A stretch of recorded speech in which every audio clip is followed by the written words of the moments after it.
mpulirizaako. Saagala ndabike nga akwesibako. Mu mazima bw'oba onjagala nkusaba kindageeko. Okimanyi naawe omukwano gunyuma mweweekako nga munno bw'omusanga omubuuzaako. Bw'oba omusubwa n'okimugambako era nga bw'oba omwetaaga n'omunoonyaako. Ng'essimu omukubirako era ne kameseji ng'omuweerezaako. Oluusi ng'omusuutako olwo tajja kulowooza bya kugattako kubanga gwe wamuggyako ekko. Naye ebyo byonna bwona byejjako nkubuulira mazima lindirira ekinaddako. Abagezigezi nga bamukututteko atodde mu kwekubagiza nti singa namanyaako. Otandika okuwaayiriza abasajja ba Katonda nti tebabafaako mbwe era tebamalaako. Kumbe musajja wattu yagezaagezaako naye nga gwe tomuliiko. Omutima gwe yagukuwaako gwe n'ogwesamulako. Ebirowoozo bye gwe byaliko naye ng'ate gwe ebyo by'omulala gwe biriko.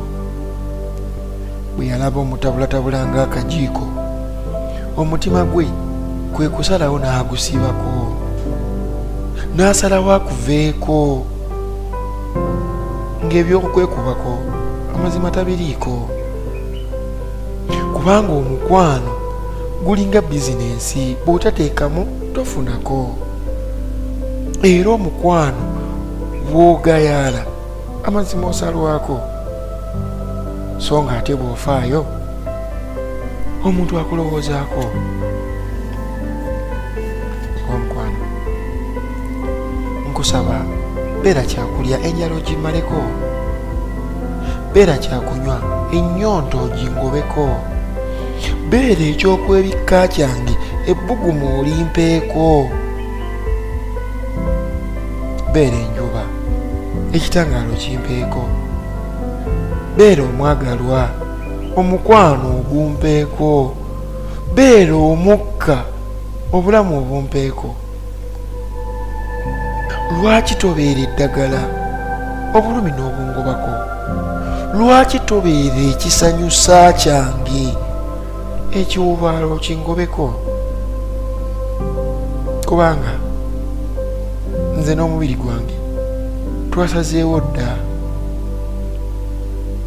anti engalo zaagala zikukwateko, ebibatu byagala bikuweeweeteko, emikono gyagala gikuwanirireko, amaaso gange gaagala gakutunuleko, ennyindo yange eyagala ewunyirize ku kawoowooko, omumwa gwange gwagala gukwogereko, kale oba waakiri gukunywegereko, obwongo bwange bwewaddeyo bukulowoozeeko, omutima gwange gwewaddeyo gukubireko, amatu gange geewaddeyo gakuwulirizeeko.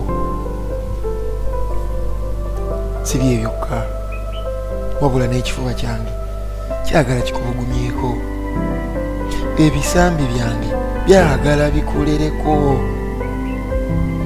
amaviivi gange nga nsobezza gaagala gakufukamirireko, wabula ate n'amagulu gange mu kunoonya gaagala gatambule ngendo ku lulwo.